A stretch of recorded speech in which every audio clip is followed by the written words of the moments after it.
So, over the last month, my company increased our treatment adherence policy to 100% adherence for all clients. So, initially, when I started this company about 3 years ago, our treatment adherence policy was 75% adherence. So, if a kiddo was recommended for 40 hours a week and we requested the 40 hours, the parents would need to be able to commit to at least 75%, which I thought it was a pretty flexible policy. Given my previous company, our adherence policy was 90% and the other one I worked for was like 80%. So 75 was pretty flexible, and I always kind of wondered like, that's pretty low, right?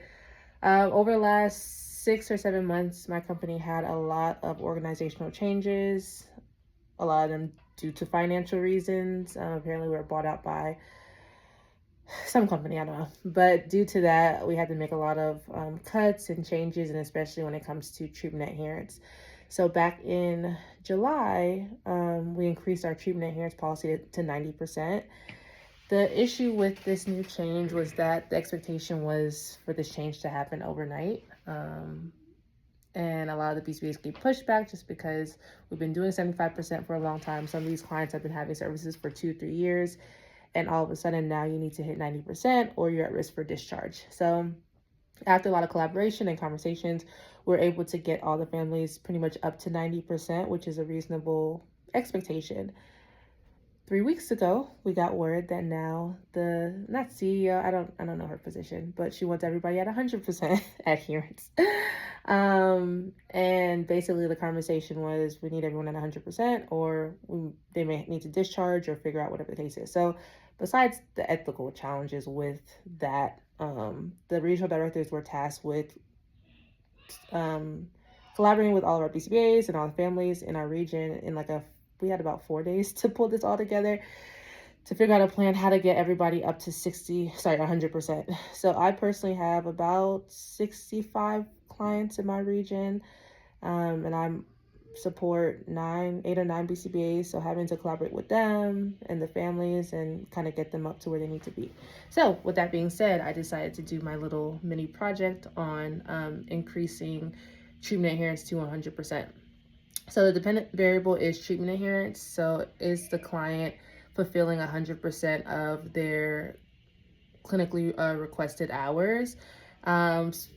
Specifically the hours we requested, right? So obviously there's a recommendation and a request. So a lot of times clients are recommended for 35 hours, but they can only commit to 30. If it's within reason, we'll just request the 30. So whatever we request, this is what we want to get to 100%. So that's your treatment adherence. The independent variable would be goal setting and performance feedback. So the impact of giving the BCBA's feedback, giving them clear, measurable goals for when things need to get done, what the outcome needs to look like, and just timelines would be the independent variable. And then the experimental design is a changing criterion design. So in this situation, we jumped from 75% to 90% to 100% in less than 2 months. But for this study, I would recommend a more reasonable changing criterion, and then systematically increasing. So if the baseline was 75%, and honestly, our policy has been 75%, but even some parents weren't at that. So I probably would start at 75% for a month period, right? Getting everyone to 75%. Next month, getting everyone to say 85%. Following month, everyone to 95%. And then within 4 months, getting everyone to 100%. Obviously, we know time is a factor, money is a factor. So in a real world situation, the company is likely going to want to increase that sooner to get everyone to adherence. But I think realistically, having to collaborate with parents, they're going to have to figure out how they're going to pull their kid from school, or if this is possible, a 4-month timeline with that changing criterion would be practical. And then for my IOA, I would use a trial by trial IOA. So basically comparing the weeks and seeing if we got the same percentage of adherence. So we have reports that we pull that just pulls the treatment adherence report. Well, it's actually a monthly report, so I guess we would do month to month. But I guess for the sake of this, we can create like a weekly report. And then the observers will compare their